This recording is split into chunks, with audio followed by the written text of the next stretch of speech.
Fala pessoal, estamos de volta com mais um Espaço Aberto Cast. Hoje eu gostaria de agradecer a todos que estão acompanhando a gente aí desde o início, né? A gente gravou o nosso primeiro episódio muito recentemente e hoje a gente tem uma entrevista muito especial. A gente vai falar um pouco sobre a profissão do tanatopraxista. Para quem não conhece, para quem ainda não sabe do que se trata, fica com a gente hoje que vocês vão entender tudinho, tá?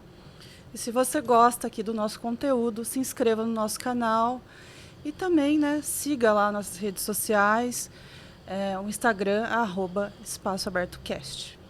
Antes de falar um pouco mais sobre a nossa convidada, vou falar para vocês sobre os nossos patrocinadores, que têm incentivado a gente aí nessa caminhada, estão sendo muito importantes para nós. Então vou falar um pouquinho do Petbras. Você que é de Mandaguari, de Jandaia do Sul e Marialva, se você não conhece o Petbras, passa lá, conversa com os gerentes, o gerente de cada unidade vai oferecer para vocês coisas muito legais para o seu pet, rações, tem a farmácia pet, tem a parte do banho e tosa, tudo de mais completo para o seu pet. Eu já fui lá, passei lá, estive lá, comprei várias coisas para os meus pets e foi muito legal. Garanto que vocês vão gostar também, viu?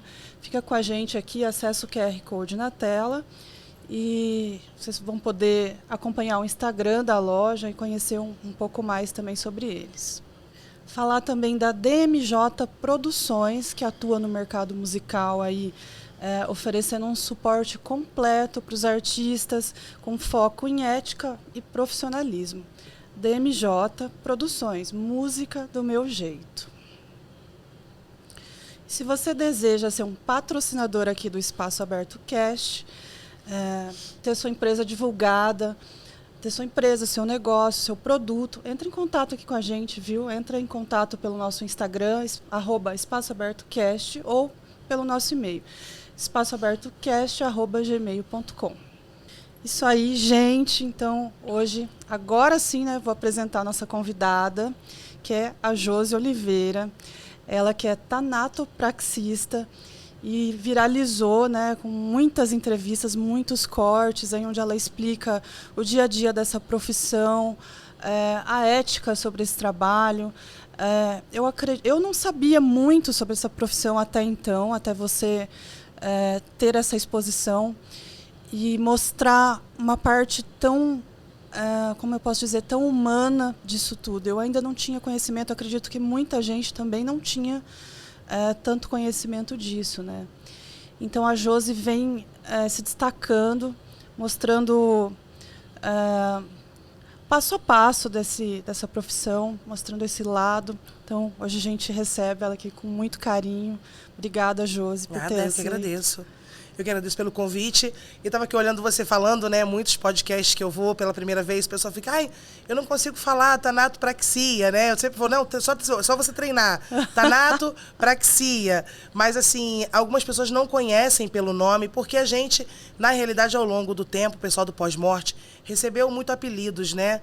Muitas denominações aí que não combinam muito com a gente. Porque há algum tempo atrás se falava, quando a gente falava que trabalhava com a morte, a gente era denominado como tanta coisa, né? Falou que é um papa defunto, todo mundo sabe que é um agente funerário. Mas se você falar um agente de acolhimento, ninguém sabe, quase ninguém sabe que é um agente funerário também. Então é uma profissão que vem sendo, graças a Deus, né, conhecida. Já tem um tempo que eu venho à internet, através de convites, para explicar para o pessoal, né, que tem os bastidores, que a gente está do lado de cá. Claro que de frente para a dor maior, que é a morte, né? Mas fazendo sempre com empatia, com humanização, que eu acho que é o que é importante. E eu queria, assim, para a gente iniciar, que você explicasse como que funciona, né? Como que é ser um tanatopraxista, né? Você falou de acolhimento, você falou de um... Agora você falou o nome, mas me fugiu aqui. Como que é? Como que você... Porque é diferente, né? Uma coisa um pouco fora da caixinha. Como que você escolheu isso para sua vida? Assim? Então, quando alguém me pergunta, como você escolheu, como você encontrou, eu falo que eu fui uma escolhida, né? E eu fui encontrada, eu reencontrei, vamos colocar assim, né? Em uma certa fase da minha vida, a tanatopraxia. E eu também encarava com uma certa estranheza. Eu nunca fui preconceituosa com relação à morte. Igual a gente encontra muitas pessoas hoje em dia, para você ter noção, tem gente que não, né, eu sempre comento sobre isso, que não se recusa a abastecer o carro da funerária, né, a gente passa, às vezes, ponto de ônibus, alguma coisa, sempre vê um ou dois fazendo o sinal da cruz, porque a morte traz esse estigma, né? Essa coisa, nossa, se eu entrar num carro funerário, eu vou morrer, eu tô me agorando. Isso não tem nada a ver. É um sinal, né? É um sinal. Sair na coisa. rua, dei de cara com um carro funerário, vou morrer. Não, gente, ninguém vai morrer, porque ninguém morre de véspera. Eu falo que nem peru de Natal morre de véspera, porque já morreu há muito tempo e já está congelado lá pro próximo Natal. E as pessoas têm muito medo nessa questão da morte, a necrofobia, que é a pessoa que tem medo de tudo relacionado ao... Não sei se você tem algum medo relacionado a velório, por exemplo. Caixão, né, o próprio cemitério. Tem gente que olha e tem... Eu tinha um certo problema com caixão, sabe? Eu tinha uma certa fobia com caixões, que a gente hoje chama tecnicamente de urnas mortuárias. Mas depois foi passando com o tempo dentro da profissão, né? Mas tem gente também que tem tanatofobia, que é aquele medo extremo de morrer. Então, na época que eu reencontrei a tanatopraxia, eu estava trabalhando como empregada doméstica, já tinha feito alguns cursos, como enfermagem, patologia. Mas sabe quando não é aquilo que você quer? Né? E trabalhar com o sofrimento humano me trazia muito desconforto. Aquelas pessoas sofrendo com dores e aí eu falei, não é isso que eu quero. Eu fiquei trabalhando durante 10 anos como empregada doméstica. Foi uma época que eu me anulei, sabe? Falei, não, vou ficar aqui quietinha, vou ficar nisso aqui, tá bom demais. Só que eu conheci uma pessoa que falou para mim, caramba, você tem tanto conhecimento na área da saúde, por que você não faz o curso de tanato? E aí eu fui, a duras penas, consegui fazer meu curso de tanatopraxia. E na minha primeira aula prática, o dia que eu botei meus pés dentro de um laboratório, eu vi que parecia que eu já tinha feito aquilo em outras vidas, né? Tem gente que não acredita, eu super acredito. Eu também, eu acredito. E parecia que eu tinha feito aquilo assim em outras vidas. Até hoje eu falo, eu não costumo abrir muito isso, mas para algumas pessoas sempre comento. Às vezes eu sei coisas que eu nunca estudei, olha que eu estudo muito. Então, para mim, é porque isso vem como um discernimento, isso é muito espiritual na minha vida.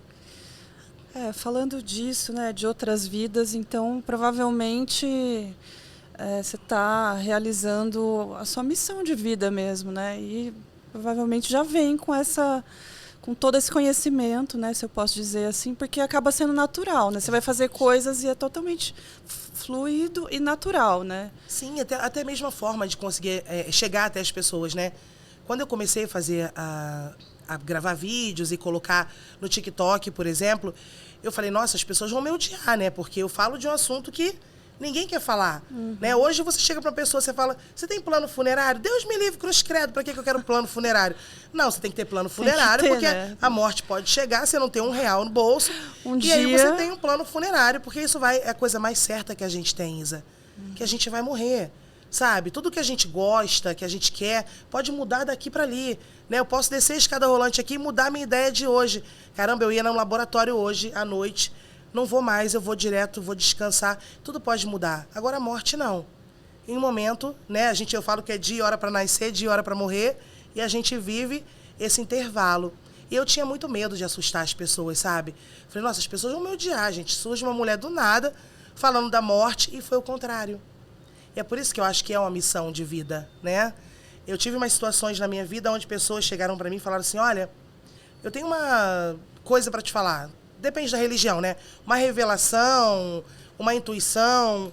E eu escutei durante um tempo, antes de começar a viralizar, eu escutei, você vai falar para muitas pessoas. Eu falava, nossa, será que eu vou ser pastora? Porque as pessoas me entregarem revelações, eu super respeito, mesmo sendo umbandista, respeito todas as religiões. E depois se cumpriu, nesse caso de hoje, estar na internet falando sobre o pós-morte, mas de uma forma diferente, às vezes, de algumas pessoas, por conta de levantar a bandeira da humanização. Né? Eu acho que tem que ter essa questão da humanização. Eu acho que esse é o seu diferencial mesmo, falar com carinho, com respeito. É o que eu mais vejo no teu conteúdo, essa entrega, com todo carinho, explicar como funciona, como fazer, como tem que ser feito, o que não pode ser feito. Maravilhoso. E eu queria te perguntar, assim, né, da necromaquiagem, como que funciona isso? Todo mundo que vai, né, todo óbito precisa ser maquiado ou não? Como então, que a necromaquiagem, funciona? até brinquei com você quando eu cheguei aqui, né? Falei, gente, eu não me maquiei, eu não sei me maquiar, mas eu sei fazer necromaquiagem, eu sei maquiar meus cadáveres tranquilamente, mas comigo o negócio funciona diferente. A necromaquiagem, ela assusta ainda algumas pessoas, né? Porque a pessoa, mas pra que vai maquiar? Eu acho que quando a dor, né? Tem gente que quando não consegue ter empatia e respeitar a dor do outro. A gente tem senhorinhas, por exemplo, que nunca saíam de casa sem um batonzinho, sem um blush, sabe? E pessoas que falam sobre isso com a família. Uma coisa que é muito importante, ó, pessoal da casa, gente, quando eu morrer, quero tal coisa. Conversem sobre isso. Já vá quebrando esse tabu. Já vai avisando, Não, eu já explicando falei o lá que em você casa, quer. ó, Baby doll, 15 minutos de velório, girassol e crematório. Por quê? Porque eu acho isso interessante você falar, né? Porque eu sou contra velório, a gente pode Baby falar daqui a doll. pouco sobre isso. Baby doll, que eu não gosto de nada me apertando, não. Aí é só durante o velório, depois vai cremar tudo, acabou. Cremação é uma coisa ecologicamente correta, é bem melhor. Eu não vejo muito bem, com muito bons olhos, essa questão do sepultamento, né? Mas a necromaquiagem, muitas famílias não sabiam que existia. Só que tem aí dois caminhos, né? Nós temos o tanatopraxista, que ele acha que ele sabe tudo, né? E aí, sem autorização da família, ele maqueia o rosto de uma pessoa. Eu já fui chamada por conta de colegas que maquiaram pessoas que nunca usaram maquiagem. E a família fala, ó, vem aqui agora e tira essa maquiagem. E a família usar a palavra, ela está parecendo uma palhaça. Usar esse tipo de palavra. Você ouve aquilo, você fala, nossa, peraí que o negócio tá feio, então. E você chega lá, a pessoa tá toda maquiada, tá de blush, tá de sombra, tá de batom, né? Às vezes vermelho, às vezes mais escuro. E foi uma pessoa em vida que nunca usou. Então a gente deixa isso aberto. Desconfigura, né, a pessoa. Aí já muito. Desconfigura. E acaba constrangendo quem tá ali naquele momento. Aí você chega pro tanatopraxista, mas por que você maquiou? Ah, porque eu achei que ia ficar. Não, a gente não acha nada. Né? Nós somos pessoas que trabalhamos dentro da vontade da família. O agente funerário, quando ele vai atender o trabalho, né, quando a pessoa perde alguém, ela entra em contato com a funerária. E a funerária vai designar o agente funerário.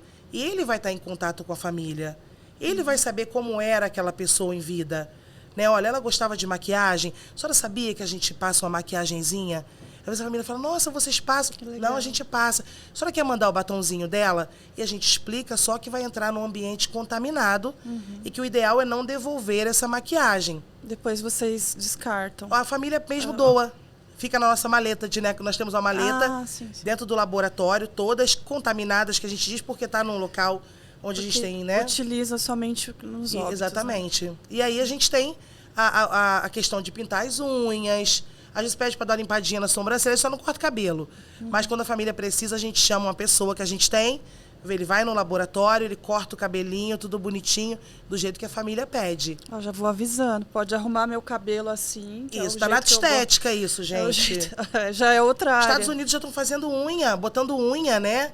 Essas unhas de gel, tudo. A menina leva o forninho, ela faz... Tem um perfil que a menina até faz umas filmagens onde ela faz tudo bonitinho nas funerárias. Então vem crescendo bastante essa questão da tanatoestética.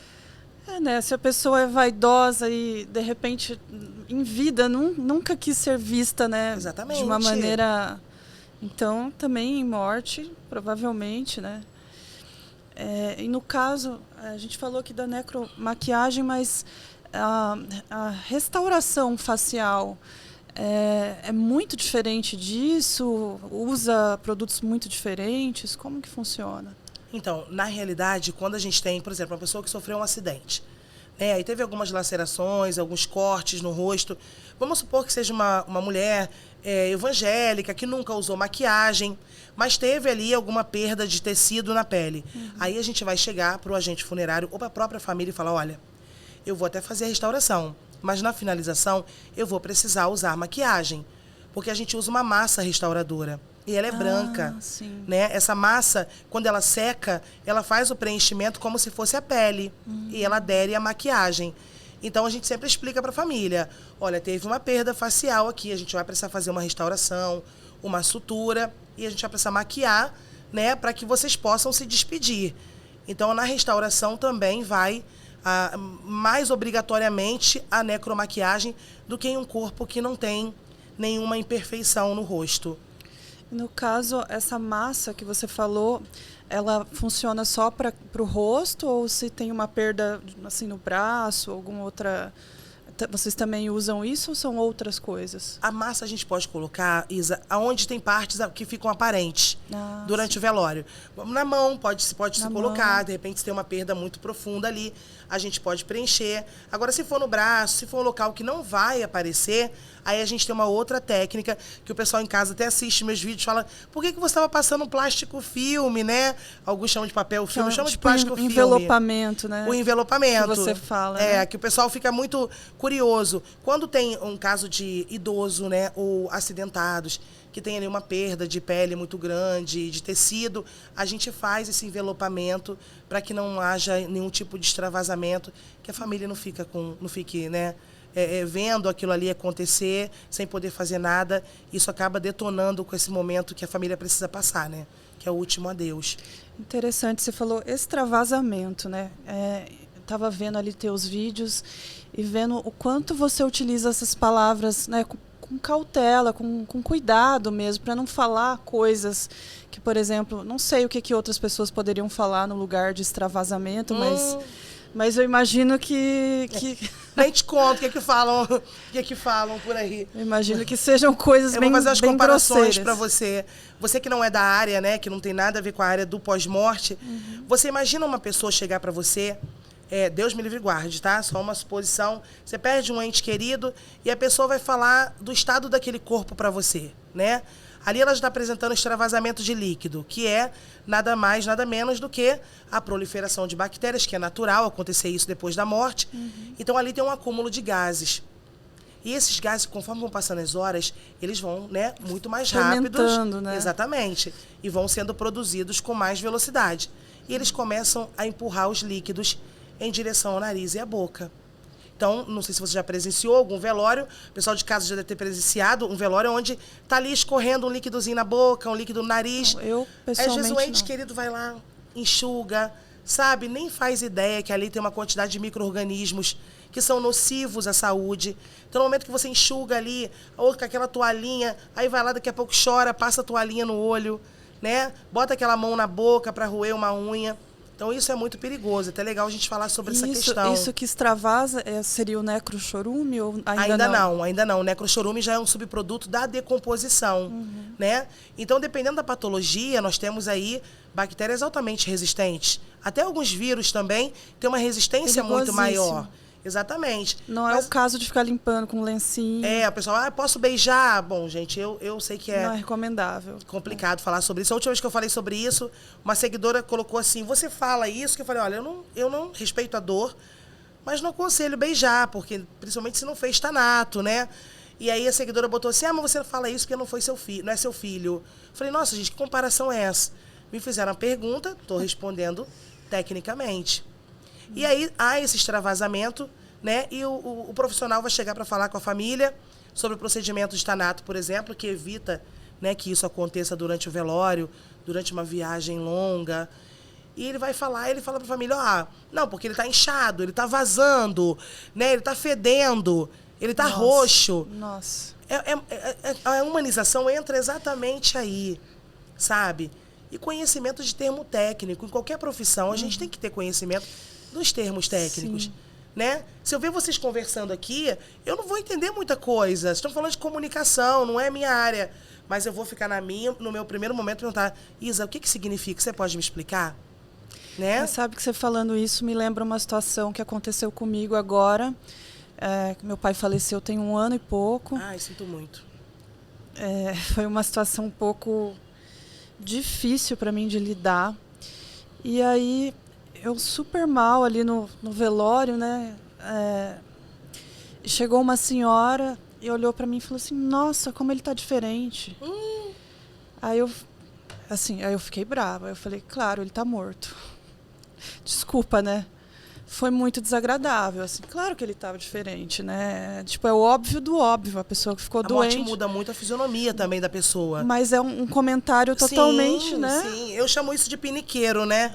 Eu falo que essas pessoas parecem que não tem nada pra fazer, acorda e fala assim, onde é o velório? Exatamente. Vamos todo mundo, eu né? Eu nunca vi a pessoa na minha vida, Exatamente. eu acho que também não era da convivência do meu pai, não entendi o que a pessoa estava fazendo ali. Aí quando fez esse comentário, eu falei, gente... Já aconteceu comigo de eu parar o carro funerário na porta, né? Porque a gente leva... Eu não gosto muito não, porque eu sou chorona, sabe? Eu também. E se tu deixar, eu vou me envolvendo com a família. Quando vê, o Flávio tá me puxando pra mim ir embora, porque eu já quero ficar ali com a família, já quero, sabe? Então, eu cheguei no velório para levar um rapaz que tinha sido vítima de PAF, né? Tiro, perfuração por arma de fogo. Uhum. E aí, a gente chegou, a gente não tinha aberto o carro ainda para fazer a retirada do corpo. E é um momento muito delicado pra gente. Sabe, eu chego, parece que a minha empatia fala tão alto que eu olho sempre para baixo, eu ensino os meus alunos isso, né? Uhum. Quem tem que olhar no olho da familiar é o agente funerário. Eu vou de ajudante, então eu chego, a minha cabeça sempre baixa, né? Para poder esperar ele me dar o ok, para eu ajudar ele a retirar a urna, para levar para a capela, que é um dos piores momentos da família, que é quando abre e quando fecha, né? Quando abre, você tem aquele baque, morreu, tá ali dentro. É verdade. E quando fecha, né, não vou mais ver ele, não leva, que eu quero continuar olhando para ele. Então eu tenho essa questão da empatia, eu penso nesse momento. Essa questão dos 5 minutos para fechar, isso é verdadeiro. A gente usa exatamente, gente, ó. Infelizmente, 5 minutos a gente tem que fechar por conta do horário. E aí, nesse rapaz, um homem chegou para mim e falou assim, vem cá, dá para ver o buraco? Ô, Isa, eu só não respondi pra ele um negócio horroroso, gente, porque eu não posso fazer isso também, que eu dependo do meu trabalho. Mas, assim, a minha vontade era responder ele mal, sabe? E eu olhei só pra ele e falei assim, que buraco? Eu não entendi, porque eu falei, não, ele tá perguntando do tiro, com certeza. Tinha sido um PAF bem, né, na testa. E eu tinha feito a restauração e ficou perfeito, né? Ficou direitinho. Quem olhou ali, não sabe, quem não viu na hora, no momento que estava lá no chão e tal, não sabia onde tinha sido. Sabe, a pessoa perguntar dessa forma. Ou seja, imagina quantas pessoas estavam ali esperando ver o que ele intitulou de buraco. Sabe? Aí tu é grossa, você é mal criada, as pessoas falam, nossa, é mal criada. Não, peraí, respeita o meu trabalho, a gente tá chegando, a família nem viu ainda. Olha. E ele já abordando a gente para saber, né? Tem gente que entra no velório e pergunta, quem é? Por que eu você falei, entrou tá fazendo o que aqui? Fazer o quê, assim, né? eu sou meio saraiva, sabe? Pra esse tipo de coisa. Eu falei, mas tu não sabe, tá fazendo o que aqui? Ah, não, que eu vim ver se eu conheço. Eu falei, tá, entendi. Também você quer não, vai lá e olha, vê se você conhece. Porque, assim, é muito... E as pessoas não pensam que tá trazendo mais sofrimento pra família, é um momento, né? Tão delicado. Falando pela minha situação, eu já tava, assim, completamente...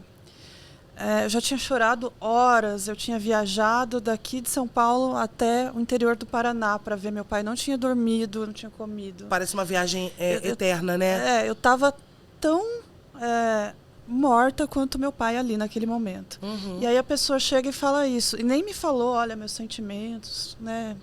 Fique firme. Qualquer coisa que fosse um pouco acolhedora. Aquilo foi... O pessoal que deve estar assistindo a gente, deve ter umas meia dúzia que fala assim, eu não sei o que falar em velório. Eu sempre falo, gente, quando a gente não sabe o que falar, não fala nada. Não fala nada. Essa história descansou, pelo amor de Deus. Tóxico, hein? Não fala isso com uma família, mas ele descansou. Descansou do quê? Né? A família perguntar, mas descansou... Eu não estava cansado, eu queria ele aqui comigo, né? Exatamente. Descansou. Ai, descansou, né? Foi melhor assim, Deus quis assim. Poxa, gente, essas eu coisas acho que são coisas que a gente deve evitar, sabe? Completamente tóxicas, tanto quanto a vida continua, né? Essas coisas assim que as pessoas falam para você. Olha, agora você tem que De verdade, de verdade. Você tem que trabalhar, que a vida continua, viu? Não, vou trabalhar, gente, mas eu posso passar pelo meu luto. Eu passei por isso no meu trabalho, viu? Eu não conseguia... Fiquei ali, sei lá, um mês sofrendo muito e as pessoas que eu atendo, né, falando para mim, olha, você tem que trabalhar, que a vida continua. Seu pai morreu, mas a vida continua. Exatamente. É fácil falar quando não é com a gente, né? E você está me contando uma coisa que os meus seguidores me procuram muito para falar sobre isso. Né? Eu perdi, e assim, a família, uns sofrem, outros não, e acha que a gente não pode ter. E é importante esse momento do luto. Você precisa passar, porque se você não passar, em um certo momento, ele vai retornar para você. E aí retorna como uma depressão, né? Retorna como vários gatilhos aí, Exatamente. porque você não teve o tempo de ter viver. Um escape, né? Exatamente. Tem que pôr aquilo para fora. Eu falo com a Odete sempre, a Odete está aqui comigo, ela me acompanha em todos os podcasts, ela é dona da Agnos, lá onde eu ministro o curso. E a mãe dela faleceu ano passado, e eu sempre converso com ela sobre isso. Ó, você precisa sofrer a morte da sua mãe, porque você não teve tempo. E ela fala, realmente. Porque aí vem um monte de coisas, né? Trabalho, empresa, aluno, isso, aquilo, outro. E acaba que você não pode parar, centralizar e passar por aquele momento ali. Uma hora isso faz falta. Exatamente. Faz falta. Infelizmente faz diferença na recuperação dessa perda. Faz. Também falo por mim. Eu ainda estou me curando disso, passando por várias coisas, mas eu estou passando com toda a calma. Eu vou chorar? Vou chorar. Engordei? Engordei. Várias pessoas falaram, você engordou. Sim, eu estou passando por isso. Mas só você sabe o que você está sentindo. Eu tenho que passar por isso Exatamente. E não tem jeito, realmente é isso, é o que você falou, você presencia isso o tempo todo, você, melhor do que ninguém, você sabe que... Né? Sim, é até legal esse tipo de assunto, é um pouco diferente, né, do que eu estou acostumada a abordar em podcast, porque você está falando do lado das pessoas que me seguem, né, que gostam do meu trabalho, que são pessoas, por exemplo, do Covid. Você imagina como estão essas pessoas hoje, né, que perderam alguém pelo Covid, são pessoas que não conseguem se recuperar, porque além da perda, elas não conseguiram olhar, né? Você olhou para o seu pai, claro que, nossa, a gente vê então, nem se fala, né? Que dizem que os olhos não veem, o coração não sente, mas para muitas pessoas é o contrário. No Covid, ninguém pôde olhar para uma pessoa. Então, sepultou ali dentro daquela urna, muitos indagavam a gente, será que é ele? Como eu vou ter certeza que é ele? Mas não podia abrir. Não podia. Então, a gente tem pessoas aí completamente ainda adoecidas pelo luto por conta dessa despedida tão que faz rápida falta. E brutal. Faz falta de verdade. E você fala, assim, vi algumas entrevistas suas, que não pode fazer um vínculo, né? Você falou que tem que entrar, né, de cabeça baixa, até para não... E não pode fazer vínculo, né, com esses óbitos. Como que faz para controlar isso? Porque é difícil, né? E no caso também de óbitos infantis, também... eu imagino, assim, só de falar eu consigo imaginar uma cena, assim. Eu acho que é difícil. Como não fazer vínculo com isso? Então, no início, né, eu sempre aviso os meus alunos, falo com os meus alunos sobre isso, sobre essa questão de não comparar. Primeira coisa que a gente não tem que fazer é comparar. Caramba, parece com a minha mãe. Se vier na minha cabeça isso, não é a minha mãe. Parece que o meu filho tem a idade do meu filho. Não é o meu filho. Então, você tem que trabalhar o seu psicológico o tempo todo. Né? As pessoas falam pra mim assim, você come carne? Você dorme? Eu falei, não, tem 9 anos vai fazer que eu não durmo. Não come. Eu tô magra assim desse jeito, para dizer o contrário, porque eu não como. Trabalhar da fome, né? A gente trabalha naquela correria, às vezes o plantão tá muito movimentado. O que eu costumo fazer, eu faço e eu aconselho os meus alunos, os profissionais as pessoas que querem entrar na área, é não fazer essas comparações e ter em mente que eu preciso estar bem, porque essas famílias precisam do meu trabalho. Né? Cada profissional, a Josi, o fulano, o cicrano, tem que se colocar em primeiro lugar. Eu sou a melhor tanatopraxista. Nesse momento aqui, a família está esperando esse corpo. Eu preciso cuidar dele, porque para a família, para mim, 10 minutos de atraso para eu chorar no banheiro porque eu estou com uma criança na mesa, é uma eternidade para uma família. Né? Se a gente desestabiliza e a gente chora, acabou. O seu serviço não vai mais render. Só que tem gente que tem esse problema, né? Eu conheço agentes funerários que estão há séculos na área e eles não conseguem fazer o trabalho de uma criança sem chorar, né? Eu tive o caso de um menino que caiu do 5º andar num prédio. Ele acordou, procurou a mãe, procurou para lá, para cá, não encontrou, ela tinha saído, né? Não vou julgar, não sei onde foi. Deixou ele dormindo. Ele pega uma cadeira, 2 anos e meio. Ele pega uma cadeira, ele sobe na cadeira e senta na janela. Meu Deus. E aí, nesse meio tempo, todo mundo começou a ver e ficou aquele, né? Não pula, não pula. Foi uma pessoa, né? Isso a gente funerária me contando e foi televisionado também. Uma pessoa foi até lá, só que antes de chegar, o menino acabou caindo da janela. E aí, ampararam ele embaixo, conseguiram pegá-lo, só que ele bateu a cabecinha no ar-condicionado. E teve um traumatismo craniano. E aí o agente funerário chegou com ele para mim. E eu tenho o costume, é claro que com os equipamentos, né, individuais, que é o mangote, a luva, o avental, eu tenho o costume de tirar a criança no colo, né? Porque a gente tem uma técnica para retirar da urna, que a gente sobe uma prancha elevatória que a gente tem e dá um, né, vira um pouquinho, o outro vai e ampara. Só que criança tem como eu pegar com a, menor, né? E eu sempre tive essa questão, vem com a tia vai cuidar de você. E ele chegou, sério, normal, né, até então. E quando eu fiz isso, quando eu peguei o menino, ele desabou. Mas ele gritava, sabe? Eu acho que ele estava com tudo aquilo preso nele. E eu fiquei assustada, porque eu falei, meu Deus, o que aconteceu? Conheço há um século, sempre fez serviço com a gente. Mas criança tinha sido a primeira que ele tinha levado para mim. Nossa. E eu não sabia que ele tinha essa dificuldade com criança. Um gatilho para ele. Exatamente. Eu deixei o menino na mesa, deixei e falei, não, vamos conversar, vamos tomar uma água. Ele falou, Josi, eu não consigo. Sabe, eu tenho meus filhos, eu fico pensando, se isso acontecer com meus filhos, eu falei, não pense. A gente nasce já predestinado a tudo, nosso destino já está traçado. É o que eu acredito. Então, só peça a Deus livramento para os seus filhos, mas não fique achando que isso vai acontecer, que seu filho também vai cair de algum local, ou vai sofrer um acidente, como as outras crianças que você pega no IML ou no hospital. Mas tem muita gente que tem. Eu, graças a Deus, não tenho. Porque as pessoas falam assim, mas a criança é difícil. Não, Isa, o seu pai também foi difícil. É difícil. Né? Tinha quantos anos ele, desculpa? 85. 85 anos. Como é que você vai dizer com a pessoa de... mas 85 anos... Eu escuto esse velório. Viveu bastante. Gente, estou falando, velório é melhor entrar mudo e sair calado. Eu falei que eu vou levar... Falei lá na Agros que eu vou levar agulha e linha e tem boca que eu vou suturar no velório de gente viva porque fala coisas... Era o seu pai, ele tinha 85 anos e queria viver muito mais com ele. Exatamente, vivesse 100, né? Mas todo mundo liga essa questão à criança. Mas tinha uma vida toda pela frente. Não, gente, todos eles são dores. Sim. Todos eles são dores da família. Então eu trato com humanização desde o recém-nato, né, que é os pequenininhos que vão pra gente, que às vezes a mãezinha vem passar umas férias aqui em São Paulo, tem um parto prematuro, igual aconteceu agora, mês passado, veio passear, teve um parto prematuro. Quis levar o bebê para sepultar na cidade de Natal. O bebê passou pela Tanato, nós fizemos. Eu estava com uma aluna, nesse momento, no laboratório que tinha perdido gêmeos. E a minha aluna, na hora, fez um gatilho lá, começou a chorar. Eu olhei para ela e falei, você vai chorar lá fora, vai tomar uma água e depois você vai voltar. Pois ela foi, chorou no ombro do marido, que os dois fizeram o curso, chorou no ombro do marido, bebeu água e voltou como se nada tivesse acontecido. Conseguiu. Cada um tem a sua forma de lidar. Talvez ali foi ela venceu ali um tabu, né, na vida dela, que era ver uma criança daquele tamanho, né? Quebrou um bloqueio. Então a gente precisa ter essa consciência. Agora tem gente que realmente não consegue. E aí como que você vai escolher? Né? Quando eu estou no plantão, eu não escolho o que vai entrar no meu portão.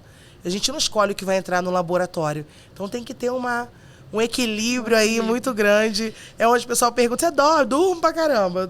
Durmo como? Tudo normal. Mesmo assim, não teve nenhum óbito, assim, que de repente tocou um pouco mais, assim, que você não conseguiu realmente? Porque você já tem toda essa preparação, mas às vezes tem alguma coisa que... Sim, né? Não, de não conseguir, de parar o procedimento, nunca aconteceu. Mas assim, de você... Eu tenho problema com morte por motivos banais, sabe?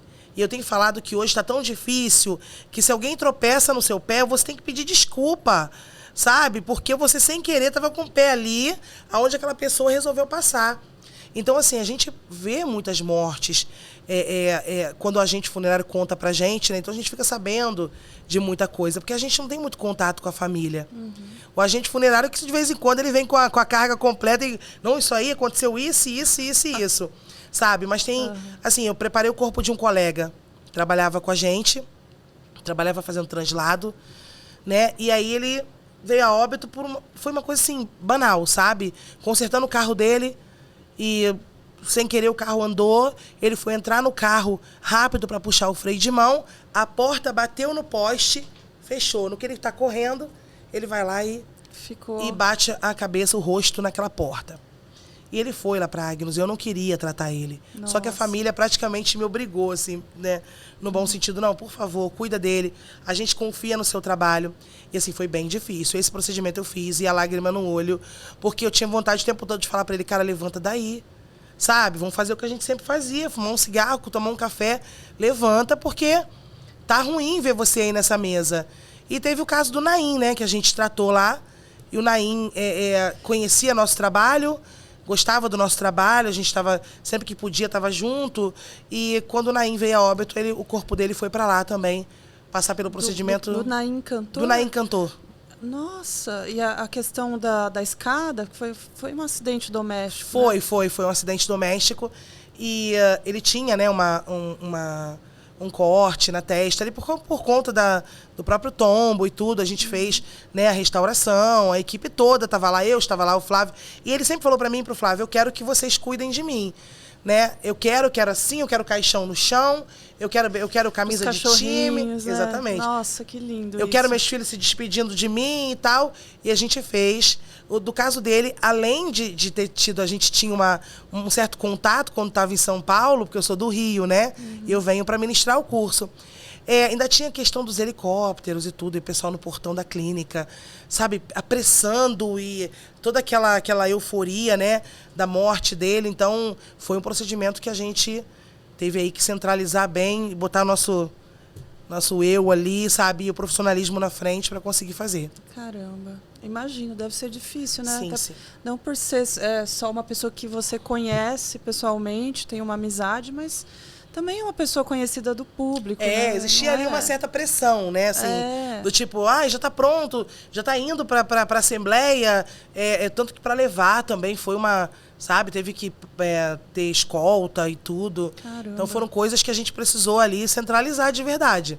Senão naquela hora ele pirava, né? Igual a gente fala lá no Rio, pirava feio ali, mas deu tudo certo.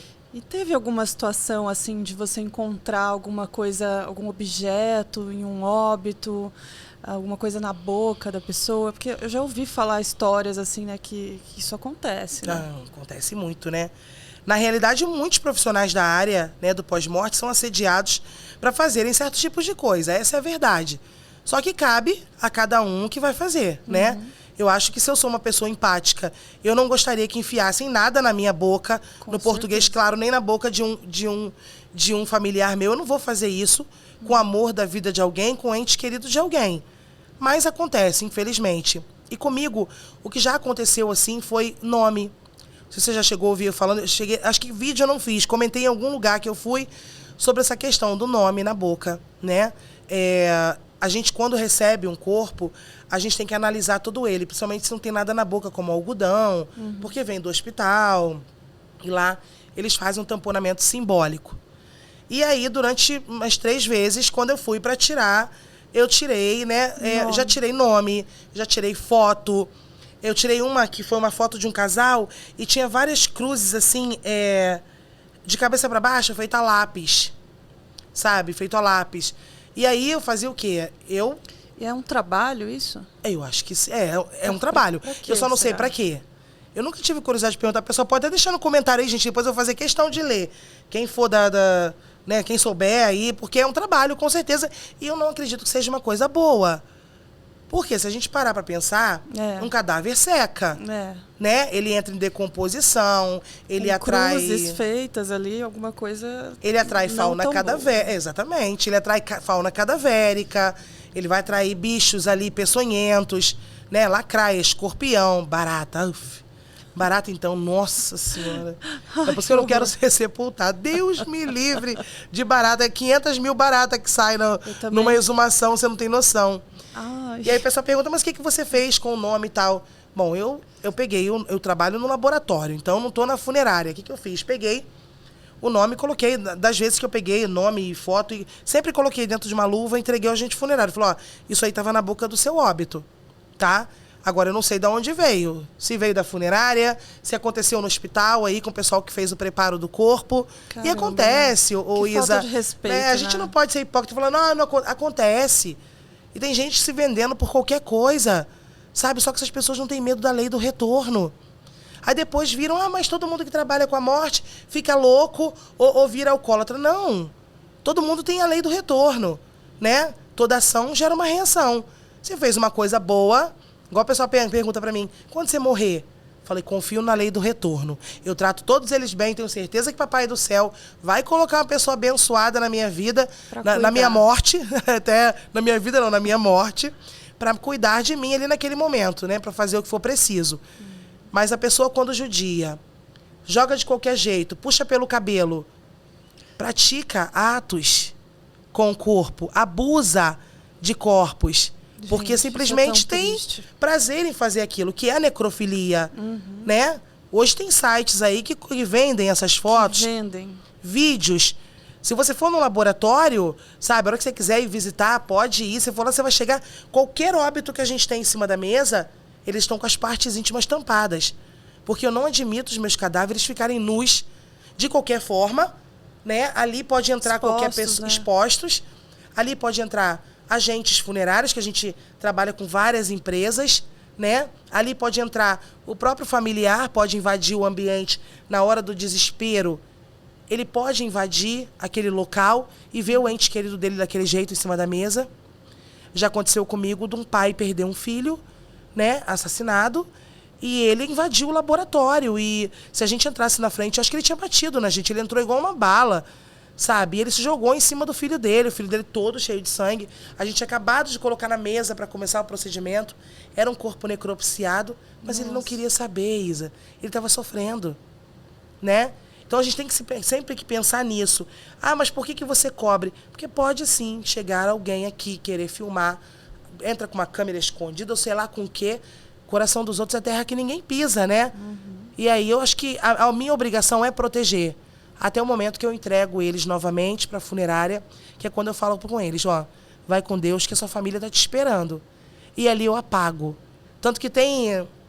Apago aquela... Eu não fico com aquilo somatizando, sabe? Na mente, né? Tem plantões, se você me perguntar quantos corpos foi hoje, eu falei, não sei. Tem que contar na documentação. Porque realmente não sei, eu não fico contando. A gente faz o procedimento, libera, eles vão embora para a família deles. Faz, libera, eles vão. Então é sempre assim. Pode ter um grande fluxo? Pode. Mas todos são tratados com respeito. E isso de você falar assim, vai com a sua família agora e tal, esse cuidado de falar alguma coisa, eu já vi assim, médicos legistas, já vi entrevistas onde as pessoas falam que, de repente, um cadáver muito rígido, alguma coisa, essas coisas. Aquele texto da necrópsia, né? É um texto que fala do médico legista.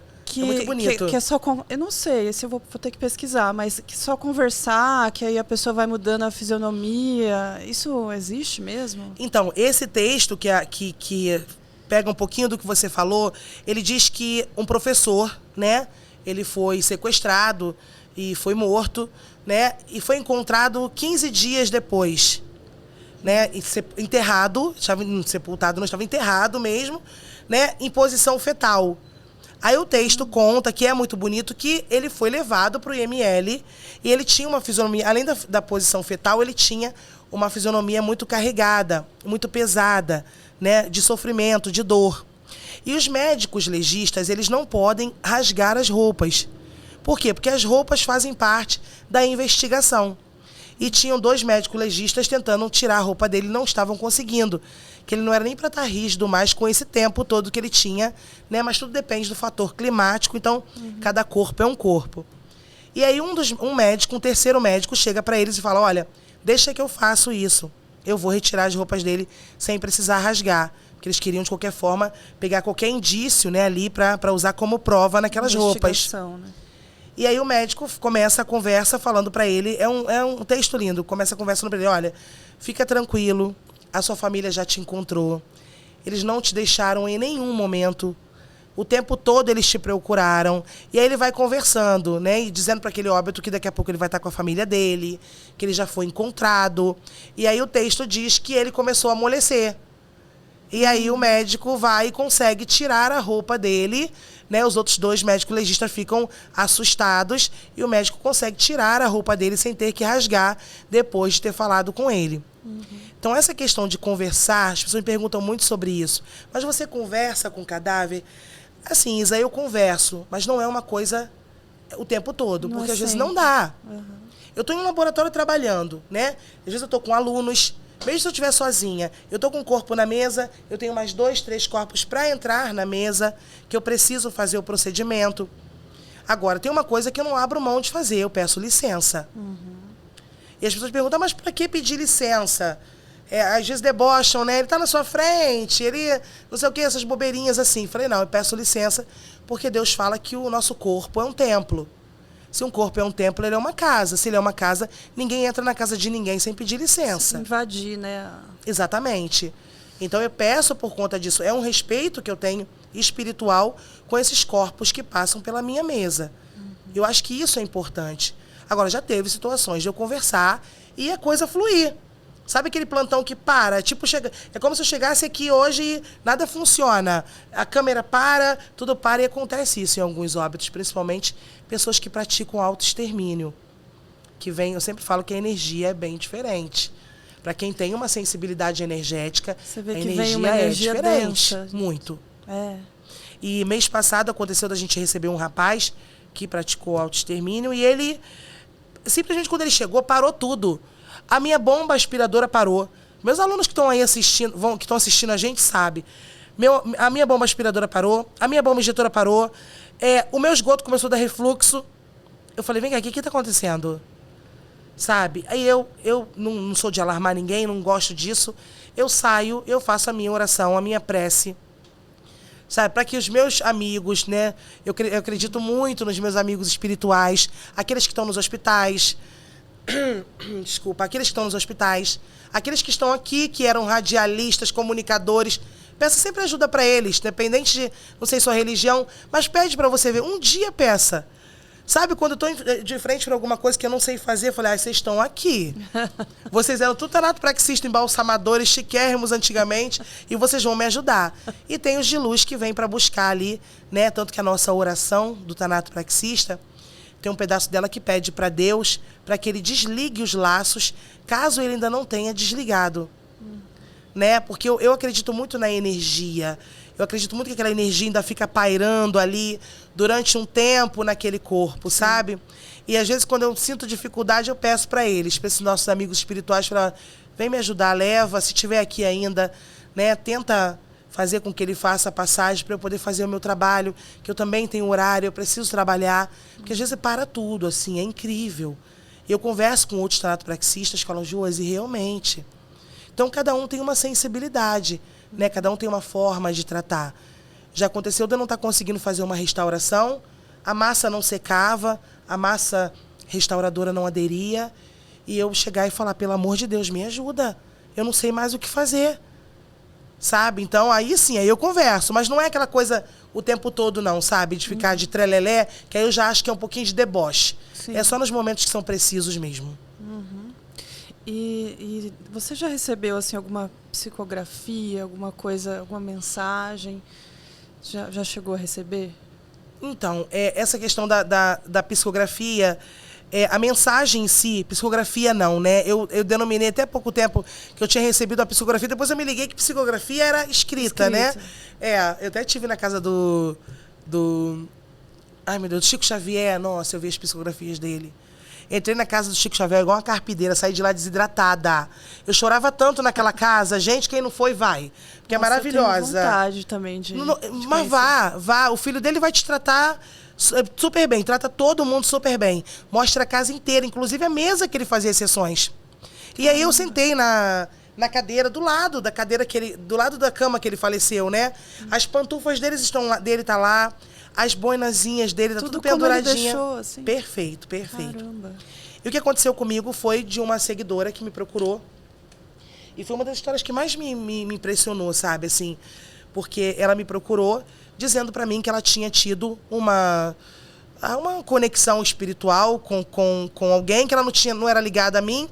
A namorada dela tinha mostrado para ela um podcast meu, e aí ela falou que ela era médium, que ela trabalhava com isso. Ela fala no áudio assim, Josi, se eu tô falando besteira, você me fala, Porque até ela ficou, né, em passar. Ela falou assim, eu tive muito receio de te passar isso. E foi de um espírito que se mostrou para ela, né? Ela falou falou o nome dele para mim. Ele disse o nome dele. Ela falou o estereótipo, como ele estava. E nessa comunicação dele, foi como se fosse um recado. Eu estava passando por um momento na Thanato que eu estava quase desistindo, sabe? Vendo muita gente satirizando o meu trabalho, debochando dessa questão de humanização, sabe? Vendo cada loucurinha na internet. Eu falei assim, não, peraí, será que é isso que eu quero? Deixa eu acabar com essa questão de rede social. Vou ficar só dentro de um laboratório trabalhando. Exatamente na semana que eu estava pensando nisso, foi quando eu recebo esse recado. E ele falou para ela, né? Ele mostrou para ela a parte íntima dele. Ele tinha falecido num presídio. Ele era ele era HIV, né, positivo, e ele foi violentado. Aí você vai me dizer assim, mas foi violentado, alguma coisa ele fez. Mas na tanatopraxia, não me interessa o que a pessoa fez, né? Se a família aceitou o procedimento, pagou pelo procedimento. Se eu sou uma profissional que me propus a estar em um laboratório de plantão, eu tenho que preparar. E ele falou uma coisa para ela, que, assim, e foi uma coisa que ninguém sabia. Eu nunca tinha contado isso em lugar nenhum. Tem coisas que não convém a gente contar, né? Uhum. E ele falou para ela, ele falou, olha, ninguém queria cuidar de mim. Ela quis. E ele fala da questão da energia que eu emanei na hora que eu fui tratar ele. Ele fala que na vida dele, que ele tinha nascido dentro de coisas, né, que a gente julga como erradas, que na vida dele foi um dos momentos que ele mais sentiu, né, a caridade com ele. E que os corpos que passam pelo procedimento, ele disse nesse áudio, ela disse para mim nesse áudio, que ele falou para ela nesse sonho ou conexão, não sei, que os corpos, alguns ainda estão próximo e consegue sentir alguma coisa. Mas que a forma que eu tratei ele é como se algo tivesse anestesiado e ele não sentiu nada na hora do procedimento. Então, assim, você ouvindo uma coisa dessa, sabendo, gente, quem sabe dessa história? Como essa mulher sabe dessa história? Ela não tem nada a ver comigo. Você reconheceu na hora. Na hora. E foi físico, sabe? Me deu um enjoo, me deu um mal-estar muito grande ouvindo o áudio. O áudio tem, por coincidência, 7 minutos. E aí, eu falo que o número 7 me persegue, assim, é o número da perfeição. E ele fala, né, nesse áudio ele pede para ela, para que ela fale para eu não desistir. Olha só, quem é que sabia? Para eu não desistir. Que ele tinha vindo e que viriam outros. Né? Que outros viriam para agradecer, para emanar essa energia que eu estava precisando naquele momento. E depois disso, você acredita que para mim, essas pessoas se tornaram tão minúsculas, essas coisas que me incomodavam, sabe? Não me incomodam mais de forma nenhuma. Parece que me deu força, sabe? Porque isso foi grandioso. Nossa, e não tem como eu dizer para você que foi... É tão importante quanto qualquer julgamento, qualquer Eu vou falar para coisa. você assim, Isa, ela mentiu. Não, Isa, ela não mentiu. Ela sabia de uma coisa que só quem sabia, quem estava comigo dentro do plantão. Porque tem plantões, tem locais que você trabalha. Isso não aconteceu aqui na Agnos. Tem laboratórios que você trabalha que você é cercado de profissionais preconceituosos. É HIV positivo, é soro positivo, eu não vou fazer. É não sei o que, eu não vou fazer. Não, querido, vamos botar nossos EPIs e vamos lá. Vamos fazer, Família né? está dependendo do nosso trabalho. Né? Então, acho que é assim que tem que funcionar. Como você diz, né? O amor da vida de alguém. Né? Exatamente. Caramba, que história forte, né? Olha, essa é muito. De todas que eu vivi, essa daí. E ouvi o áudio agora, esses dias, depois de meses. Ouvi o áudio e chorei o tempo todo. É todo momento que eu ouço esse áudio me emociona, que você não tem noção do quanto. É bem tocante, ele é muito forte. As palavras dela são muito fortes. Né? E ele deu até nome para ela. Até o nome dele ele deu para ela. Então, foi um recado espiritual que eu estava precisando naquele momento. Deus permitiu que a espiritualidade se comunicasse comigo, porque eu estava precisando, senão eu ia realmente desistir. Essa foi a situação, assim, com o sobrenatural mais intensa que você já teve, ou teve ainda mais alguma? Então, com essa questão de receber em forma de recado, de comunicação, foi a mais intensa. Agora, essa de ao vivo e a cores ali, né? Eu tenho da cigana, que o pessoal... Aonde eu vou, ela me veio na cabeça agora, eu vou falar dela. Aonde eu vou, fora as outras, né? Onde eu vou, o pessoal fala da cigana e tal. Que foi um corpo que eu recebi de uma cigana. E o agente funerário trouxe tudo dela pra mim, né? Trouxe a saia, trouxe o lenço, trouxe tudo bonitinho. Falou, Josi, olha... a blusa é branca, é transparente e você coloca o lenço no pescoço e joga por cima da blusa. Beleza. A gente tem que ter toda essa atenção, né? O agente funerário chega com a roupa, com um terço, por exemplo, fala, olha, isso aqui é na mão direita. A gente tem que prestar atenção em tudo nesse momento. E aí eu conferi, né, esse lenço que ele me deu, a roupa dela, botei dentro da sacola, no cantinho, e aí, plantão, né, bastante corpos durante o plantão. No final do plantão, quando eu passei olhando todo mundo, sabe, a gente sempre tem esse costume de passar para ver se tá tudo ok, né? Ok. Quando eu passei por ela, eu falei, não, tem alguma coisa de errado. E eu perguntei pro colega que tinha vestido a roupa nela, eu falei, cadê o lenço? Esqueceu do lenço. Não, esqueceu do lenço, seria pouco, né? Seria ótimo. Ele falou, que lenço? Eu falei, que lenço o quê? Ele não tinha lenço. Eu falei, tinha lenço. Tinha lenço, o agente funerário... O agente funerário, parece que quando fala... É que atrai, né? Ele falou umas 500 vezes, olha o lenço dela em cima da blusa, não sei o quê. Falei, não, a gente funerária me entregou o lenço, eu mesmo olhei tudo, conferi. E aí comecei o desespero. Procuro embaixo dos cadáveres, nas outras urnas, porque eu falei, de repente, botou dentro de alguma urna e tá aqui, e a gente não tá conseguindo encontrar. E foi um dos momentos que eu conversei. Eu falo que no auge do meu desespero eu também converso com eles. E eu cheguei pra ela, eu cheguei na ponta da urna dela, eu falei, pelo amor de Deus, me ajuda. Me ajuda a achar esse Não, lenço. eu ia perder meu emprego. Eu falei, eu não encontro seu lenço em lugar nenhum. Ali já foi um momento de desespero, né? Eu nem esperava resposta nenhuma. Falei, eu não encontro o seu lenço em lugar nenhum, eu não sei o que eu vou falar. Porque é muito importante, né? Pra eles é uma tradição. Sim. Não posso, né? E aí, nesse momento, veio na minha cabeça o lixo. Aí eu falei, não tô, vou pro lixo, não tô ficando louca. Veio o lixo na minha cabeça, não ouvi voz nem nada, é uma intuição. E aí eu falei com eles, falei, olha, eu vou virar o lixo. E eram 2 galões enormes. Aí todo mundo, não, que eu não vou virar lixo, tá terminando o plantão. Eu falei, então não vira, eu viro. Peguei um saco de ml, um saco mortuário, forrei no chão, falei, não, eu vou virar. E ficaram com pena, ele veio me ajudar. E aí procura daqui, procura dali. Uns 2 minutos depois ele levanta, assim, uma sacola e fala, tá aqui dentro. Alguém tinha jogado? Tá aqui dentro. Jogou sem querer, né? Deve ter embolado. Como o lenço era fininho, então ele não pesava na bolsa. E aí ele levanta e fala, o lenço tá aqui. Nossa, mas eu agradeci na hora, né? Eu falei, foi ela que me mostrou. Esperou aliviada. E aí você fala, foi ela quem me mostrou. E quem não acredita nisso vai falar, tá louca, né? Ela não... Ela Como que a pessoa vai lenço. mostrar? Uma pessoa em óbito vai mostrar. Mas foi uma intuição que eu recebi. E o lenço estava realmente no lixo. E aí colocamos, o lenço estava dentro da sacola, colocamos bonitinho nela.